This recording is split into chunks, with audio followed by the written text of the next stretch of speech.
নমস্কাৰ বন্ধুসকল, মই সিদ্ধাৰ্থ শংকৰ কলিতা আৰু এটা নতুন ভিডিঅ' লৈ মই মোৰ চেনেল সিদ্ধাৰ্থ শংকৰ কলিতালৈ আপোনালোকক আদৰণি জনাইছোঁ। বন্ধুসকল, এই ৰাতিপুৱাই মই ফাৰ্মলৈ গৈ আছোঁ। বিভিন্ন বেয়া খবৰবোৰ অসমৰ ইমূৰৰ পৰা সিমূৰৰ পৰা আহি আছে। গতিকে আচলতে ASFে আকৌ সংহাৰী ৰূপ ধাৰণ কৰিছে অসমৰ বিভিন্ন অঞ্চলত, বিশেষকৈ শোণিতপুৰ জিলাত ASF সদৃশ ৰোগত যথেষ্ট সংখ্যক গাহৰিৰ মৃত্যু হৈছে বুলি খবৰ আহিছে, বা অসমৰ আন জিলাৰ পৰাও আহিছে। শোণিতপুৰৰ বিশ্বনাথৰ যিটো সীমামূৰীয়া অঞ্চল, সেই অঞ্চলতো আচলতে ASF সদৃশ ৰোগত বহুতো গাহৰিৰ মৃত্যু হৈছে বুলি খবৰ আহিছে। গতিকে মই কালি ভাবিলোঁ যে মই ভিৰচিডটো অনাৰ ব্যৱস্থা কৰোঁ, যিটো আচলতে স্প্ৰে, ভিৰচিড এটা স্প্ৰে। এই স্প্ৰেটোৱে আফ্ৰিকান সোয়াইন ফিভাৰ প্ৰটেক্ট কৰে বুলি কোৱা হয়, ভিৰচিড, ভিৰক্সাইড ইত্যাদিয়ে। গতিকে মই কালি ভিৰচিড আনিলোঁ। এতিয়া মই ফাৰ্মলৈ গৈ আছোঁ, ৰাতিপুৱাই আহিছোঁ। গতিকে ফাৰ্মলৈ গৈ মই এতিয়া ভিৰচিডটো স্প্ৰে কৰিম।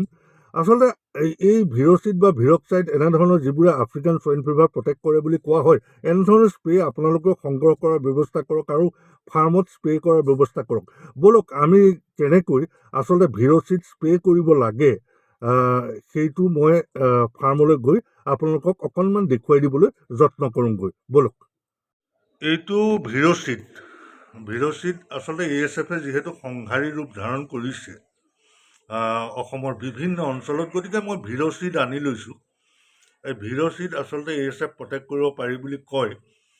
তেওঁলোকে ক'ব খোজে এই ভিৰচিডটো স্প্ৰে কৰিব লাগে ফাৰ্মত, আৰু ফাৰ্মলৈ যিসকল আহে আচলতে সেইসকলকো এই ভিৰচিড তেওঁলোকৰ জোতা তোতা ইত্যাদিত স্প্ৰে কৰি দিব লাগে।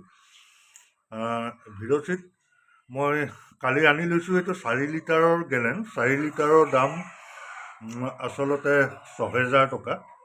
5 লিটাৰৰ গেলেন পায়। 5 লিটাৰ গেলেনত 7,200 টকা সম্ভৱ এনেকুৱা আছিলে। 1 লিটাৰতো পাব, 1 লিটাৰ 1,800 টকা। গতিকে অলপ বেছিকৈ ডাঙৰ গেলেন কিনিলে আপোনালোকে অকণমান খৰচটো কম পৰে। এইটো আৰু ভিৰক্সাইড বুলিও এটা আছে। এই ভিৰচিডটো আচলতে আপোনালোকে গুৱাহাটীত ডক্টৰ প্ৰাঞ্জল ডেকাই মাৰ্কেটিং কৰে, তেওঁৰ পৰা আপোনালোকে ল'ব পাৰিব। আৰু ভিৰক্সাইড বুলি এটা আছে। ভিৰক্সাইডটো মই ব্যৱহাৰ কৰা নাই বাৰু। সেইটো বিশিষ্ট গাহৰি খেতিয়ক মনোজ বসুমতাৰী ডাঙৰীয়াই সেইটো মাৰ্কেটিং কৰে, সেইটো আপুনি তেওঁৰ পৰা ল'ব পাৰিব। আচলতে অকণমান খৰচ কৰিব লাগিব, এতিয়া উপায় নাই। যিহেতু আপোনাৰ লাখ টকীয়া কোটি টকীয়া এখন গাহৰি ফাৰ্ম আছে, সেইখন ৰক্ষা কৰিবলৈ হ'লে আপোনালোকে অলপ খৰচ কৰিব লাগিব। এতিয়া উপায় নাই, যিহেতু আফ্ৰিকান সোয়াইন ফিভাৰৰ কোনো ধৰণৰ ভেকচিন ওলোৱা নাই, কোনো চিকিৎসা নাই। গতিকে আপোনালোকে অলপ হ'লেও খৰচ কৰিব লাগিব।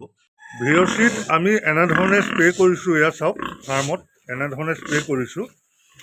ভিৰচিডটো আচলতে গাহৰিৰ গাটো আপুনি স্প্ৰে কৰিব পাৰে। এয়া গাহৰিৰ গাটো আমি এনেধৰণে স্প্ৰে কৰিছোঁ। গাহৰিৰ গাটো স্প্ৰে কৰি দিব পাৰে, একো অসুবিধা নাই স্প্ৰে কৰোঁতে। আপোনালোকে মনত ৰাখিব, ভিৰচিড যদি আপোনালোকে স্প্ৰে কৰে তেতিয়াহ'লে আপোনালোকে 1 লিটাৰত 5 ml কৰি দিব। তাৰমানে এইটো 16 লিটাৰ যিহেতু স্প্ৰে মেচিন, গতিকে আমি 80 ml দিছোঁ। ঠিক এনেধৰণে আপোনালোকে ভিতৰে বাহিৰে ভালকৈ স্প্ৰে কৰি দিব পাৰে ভিৰচিডটো। গতিকে আপোনালোকে আৰু এটা কথা, যদি একেবাৰে অসুবিধা, আপোনালোকে ভিৰচিডটো সংগ্ৰহ কৰিবলৈ অসুবিধা পায় বা ভিৰক্সাইড সংগ্ৰহ কৰিবলৈ আপোনালোকে অসুবিধা পায়, তেতিয়াহ'লে আপোনালোকে আচলতে ফৰ্মেলিন আপোনালোকে সংগ্ৰহ কৰিব পাৰে। কাৰণ ফৰ্মেলিন এভেইলেবল, ফৰ্মেলিন পোৱা যায় ফাৰ্মাচীত। আপোনালোকে খবৰ কৰিলে ফৰ্মেলিন আপোনালোকে পাবলৈ সক্ষম হ'ব। গতিকে আপোনালোকে ফৰ্মেলিন সংগ্ৰহ কৰিব। ফৰ্মেলিনো ঠিক তেনেকুৱা, যদি আপোনালোকে ভিতৰত ফৰ্মেলিন স্প্ৰে কৰে তেতিয়াহ'লে 5 ml কৈ আপোনালোকে স্প্ৰে কৰিব। যদি ভিতৰত স্প্ৰে কৰে পাৰ লিটাৰ 5 ml। আৰু যদি আপোনালোকে বাহিৰত স্প্ৰে কৰে পাৰ লিটাৰ আপোনালোকে 10 ml কৈ বাহিৰত স্প্ৰে কৰিব ফৰ্মেলিন। আৰু মনত ৰাখিব, স্প্ৰে কৰোঁতে যাতে স্প্ৰে যোনে কৰে তেওঁ মুখত যাতে এখন মাস্ক পৰিধান কৰি লয়, কাৰণ বহুত ধৰে, চকুটো প্ৰায় ধৰে। চকুটো চশমা এযোৰ পিন্ধি লোৱাটো বেছি ভাল। গতিকে এই ভিৰচিড ভিৰক্সাইড বা ফৰ্মেলিন এইবোৰ স্প্ৰে কৰোঁতে মুখত মাস্ক ব্যৱহাৰ কৰি ল'ব। আৰু সেইটো মনত ৰাখিব, সদায় ভিতৰত যদি স্প্ৰে কৰে 1 লিটাৰত 5 ml কৈ স্প্ৰে কৰিব, আৰু যদি বাহিৰত স্প্ৰে কৰে তেতিয়াহ'লে 1 লিটাৰত আপুনি 10 ml জোখত তেনেকৈ স্প্ৰে কৰিব। ধৰক মই ক'লোৱেই আপোনালোকক, মই ভিৰচিড ভিতৰত স্প্ৰে কৰোঁতে মই 16 লিটাৰ গেলেনটোত মই 80 ml লৈ লৈছোঁ, 16 লিটাৰ যিটো স্প্ৰেয়াৰ মেচিন। ঠিক ফৰ্মেলিনো সেই একে কাৰ্যতে আপোনালোকে স্প্ৰে কৰিব পাৰে। গতিকে স্প্ৰে কৰি ৰাখক, আপোনালোকে বাহিৰৰ মানুহ সোমাবলৈ নিদিব। আৰু ঠিক এনেধৰণে ৰাখিলে আপোনালোকৰ ফাৰ্মখন সুৰক্ষিত হৈ থাকিব। আৰু এটা কথা চাওক যে অকণমান খৰচ কৰিবলৈ চেষ্টা কৰক। যদি খৰচ নকৰে আপোনালোকৰ লাখটকীয়া ফাৰ্মখন আচলতে এদিনতেই হয়তো মানে ধ্বংস হৈ যাব পাৰে, এই যদি বেমাৰৰ বীজাণু কেনেবাকৈ আপোনাৰ ফাৰ্মত প্ৰৱেশ কৰিবলগীয়া হয়।